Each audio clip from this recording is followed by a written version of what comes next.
Go. Morning, everybody. It's Chef Dan. We're a little late today because we waited for our very special guest, Laura Agalopoulos. Did I say that right? Pretty good, huh? She is my web designer and good friend and big help to everything we've been trying to do for the last couple of years at the school. So if you're looking for a web designer, let us know. We can help. Last week we did sweet potato hash browns, and I was telling people that I would do regular hash browns as part of our breakfast today. So that's what we got. So we're looking down here. What we've got is grated potatoes. And I just did these because they will turn black, of course, if you grate them and sit. Grating the potatoes changes the texture. When I'm really feeling lazy and I don't want to break out my cheese grater, what I will do is I will just fine dice my potatoes and they come out great. But the problem with hash browns is the moisture. So what you got to do is get rid of the moisture. That's what fights the crispy hash brown. So just get a nice sackcloth type towel, put those potatoes in there, and squeeze out the juice. Now watch how much juice will come out of these. Hang on, turn that up, there we go. Of course that's nutrition we're getting rid of, but you know, it is hash brown, so who cares? I did leave the skin on the potatoes, and these are russet potatoes. But all this juice is what needs to come out so that the potatoes will crisp up. You don't need to do this with sweet potatoes because they don't have this much juice in them. But if you use other potatoes for this as well, and there's your result. Oh, look at those, just strike potato ball. If you do this with even with other potatoes like Yukon Golds or red potatoes, you still have to squeeze the juice out. So one more time, and my pan's heating up. And that's the big secret. That's it. Big dramatic secret, squeeze out the juice. I had nothing but trouble with hash browns until somebody showed me this. So again, it's one simple trick that fixes everything. So there you go. Get the towel ready for the wash. And let's get started. So what you want is your pan about medium heat. I'm going to use a little avocado oil on this, it's a little more heat tolerant. And we're going to be a little generous with the oil. As you see, and you can tell my pan tilts a little bit, and I got to be real careful because it's thin. So what I'm going to do now is just make sure those potatoes are nice and spread out. And get them pretty flat. The reason I'm using this pan is so I can get the potatoes pretty flattened out. Nice and thin. There we go. At this point, so the only other really common addition would be some grated onion or some finely diced onion. And there you go. Now the hard part. Get that heat about medium, no more than medium. Get some salt and pepper on there and leave it alone. We're just starting to stir, right? Everybody loves to stir. Jody's literally got a spatula in her hand. She's ready to try to do something to these things. But just let them brown. They're going to take about 3 to 5 minutes, just depending on your temperature. You want a more medium temperature because it gives you a little bit more control. And there you have it. So the only thing I want to maybe do is make sure I don't have any high spots. Press those out and let it go. Okay. Next, sausage. So, we're having some pork sausage today. I've got a pound, there's 3 of us. So we're going to keep it simple. We're going to do a half pound. As you can see, I've got a dedicated cutting board for this. And my pan's getting heated up. And let's just make one giant sausage patty because I hate making little tiny patties. Unless I'm getting paid to do it. Parchment paper to get it nice and thin. I'm just going to basically try to get this so it just about covers the whole pan. So it'll cook quickly. Once again, just a touch of oil. The sausage is going to make most of its own oil, so I'm not going to put a lot of oil in that pan. And away we go.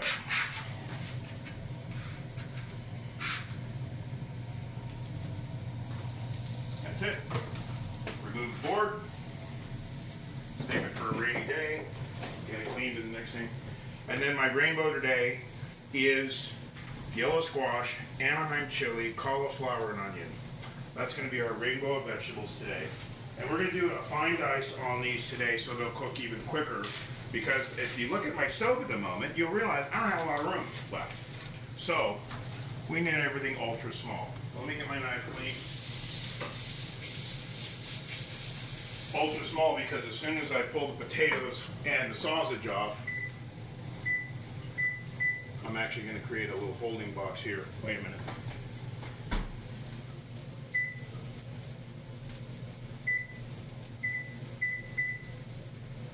As soon as the potatoes and sausage are done, I'm going to keep them warm in the oven while I cook the eggs and the vegetables.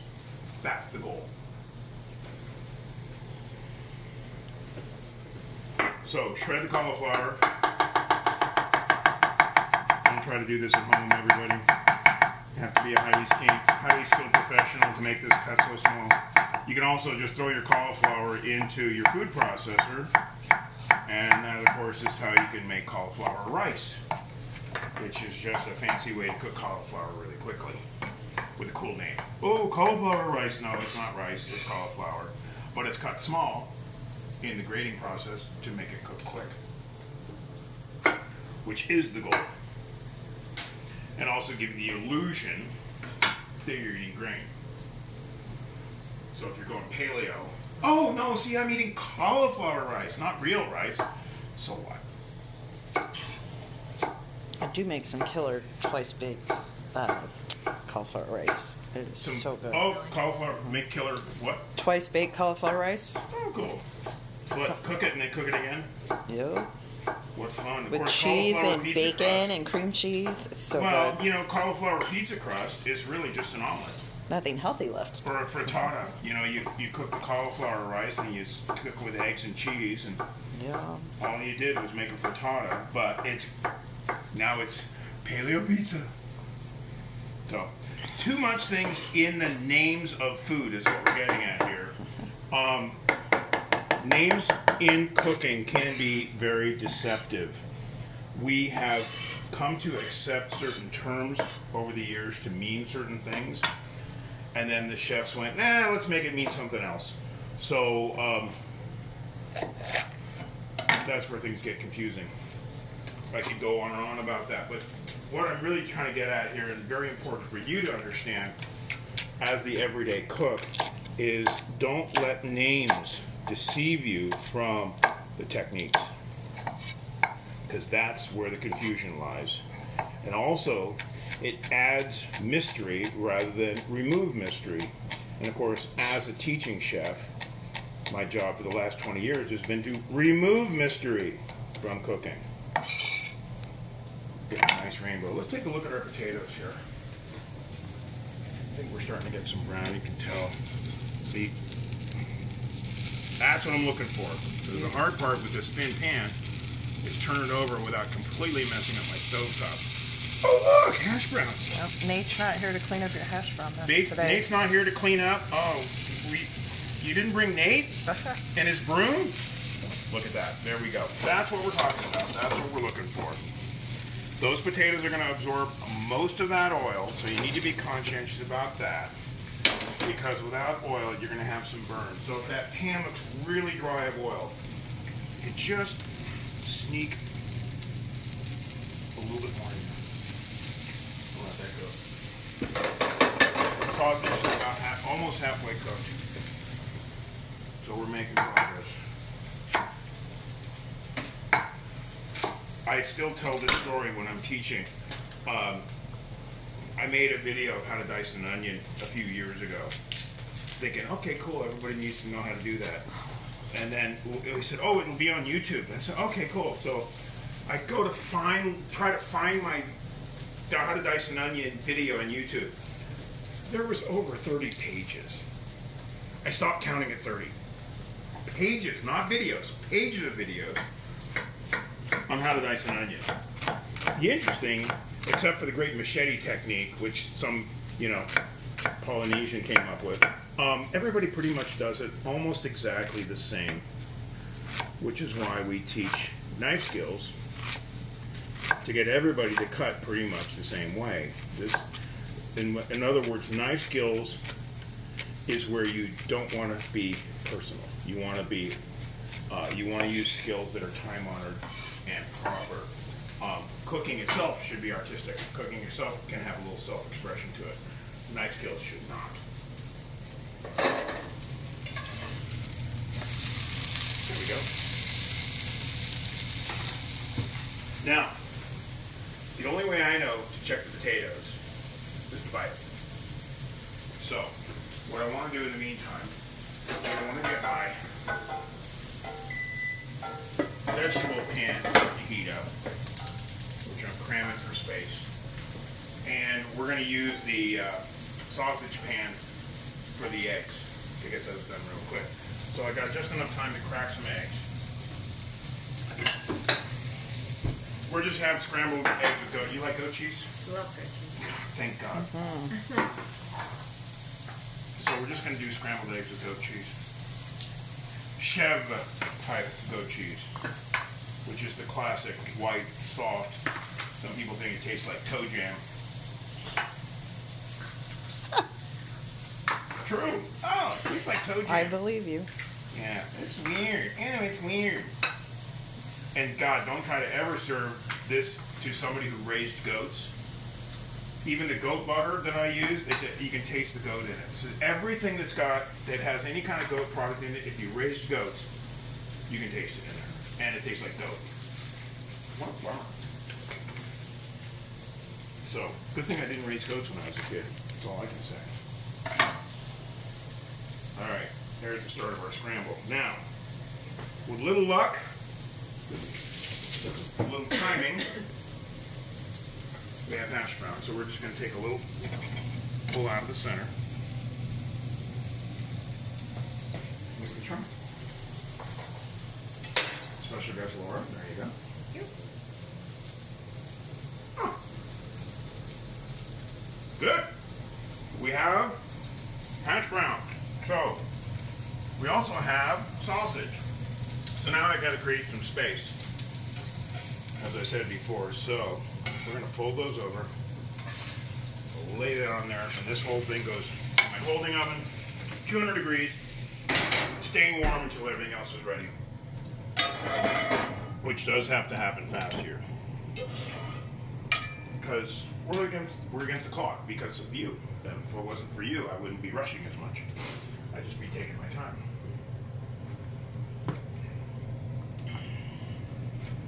Again, with the vegetables cut really small, they're going to cook really quick. I didn't need that spatula.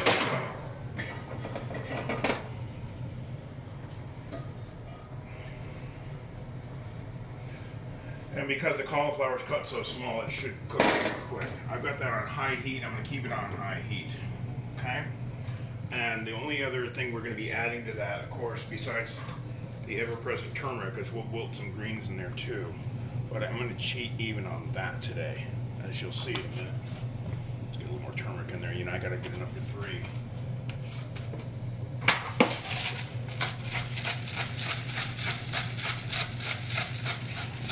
We are not afraid of pepper in this house. All right.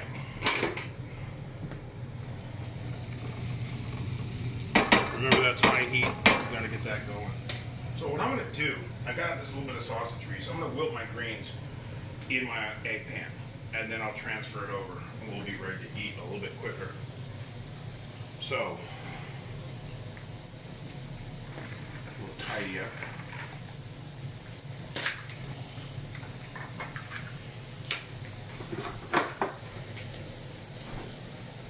And this is just a nice assortment of greens. Super spinach. I'll try. What I really like to do with the greens is do something different every week. So Costco sells a really nice blend, but you got to buy a really big bag. Safeway and King Soopers and Whole Foods all carry different blends, and I like to mix it up. I don't want the same blend every week, but one blend should last 3 or 4 cooking sessions. But today we got 3 people, so we're cooking all that. So here we go. Right into the sausage grease too. God love us. God bless us, everyone.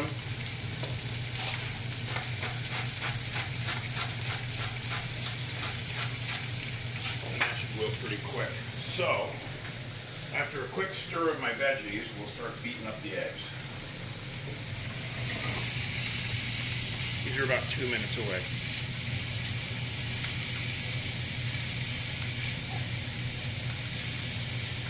And if you wanted a little different timing, these vegetables could have been cooked first and held. I like my vegetables as fresh as I possibly can, but you do have that option.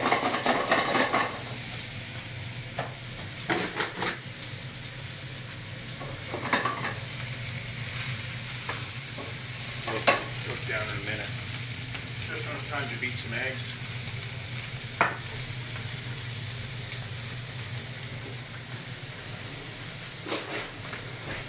I love the goat cheese. We'll just break that up.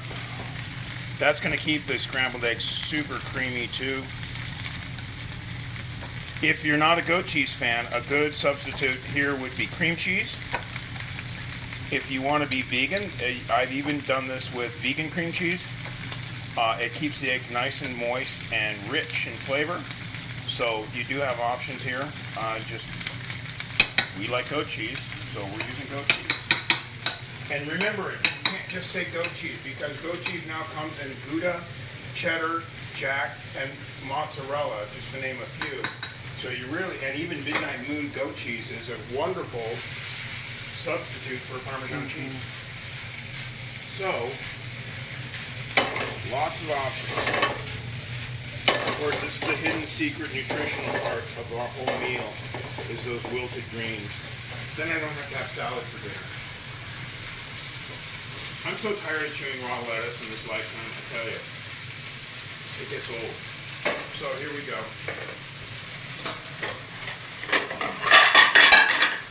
The greens are going to go down first. And the nice thing about this is nobody has to eat too many of them. Except me. And they don't have to be piping hot when you serve them either. We're going to get some more heat on those with everything else. Our veggies are almost done. They look beautiful. Yeah. Let's splash these a little bit with a little balsamic vinegar today too, just to give them a little pop. You can see the onions have got that little bit of translucence to it. The cauliflower is getting a little translucent. So we're just going to do this. We're going to hit it with a little balsamic. Turn that burner off.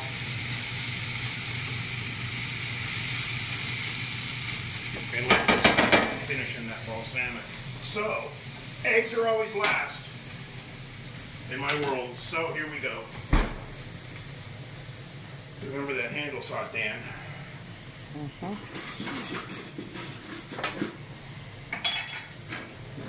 I want something to cut the sausage in a more hard pan. And relatively, thirds. Relatively. It's about 3 to 4 ounces of sausage per person. That's a nice portion for, oh God, these are crispy. That's a nice portion for breakfast meat. You don't have to have a giant 8-ounce steak, although, you know, every now and then that's a nice touch. We've got plenty of hash browns today.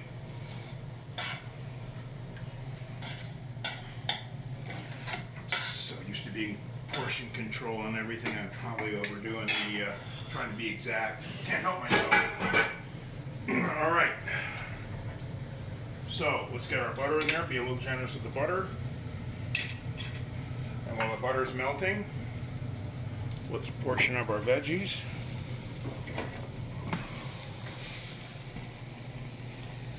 Again,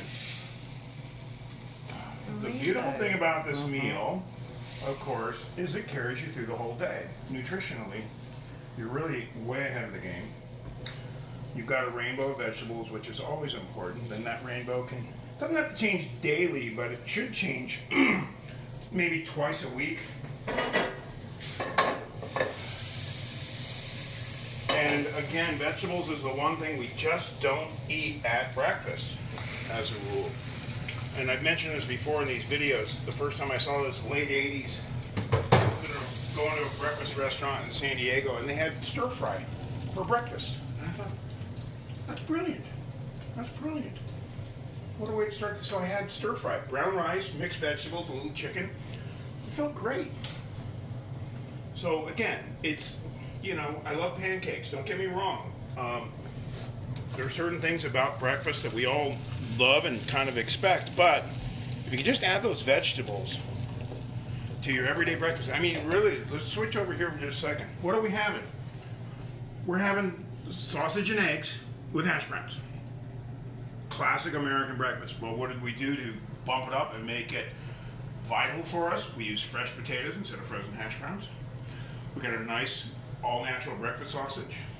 And we have a nice medley of vegetables and our wilted greens with just enough flavor to make it interesting. And of course, scrambled eggs, because I just didn't feel like flipping over easy eggs for 6 people. For 3 people, 6 eggs. So this is just a more democratic way to get the eggs portion for everybody. And again, with scrambled eggs, I just want to take the shine off. As you get that shine, it's just disappearing. They're going to stay nice and creamy this way. I hate nothing worse than overcooked scrambled eggs. Probably why I didn't eat them as a kid, because my mom would cook them to death. And she goes right on the hash browns, or excuse me, on the greens. Beautiful And plate. there's our power breakfast for the day. Don't even think about seeing a video for dinner tonight, because we're not going to need dinner. We're just going to have snacks for dinner because we're going to be feeling great. Everybody, thanks for watching. We'll see you next week. And in the meantime, enjoy your nutrition. That's my bottom line. Enjoy the food that makes you feel good and fills you with nutrition. Not just make it boring. We'll see you. Bye-bye.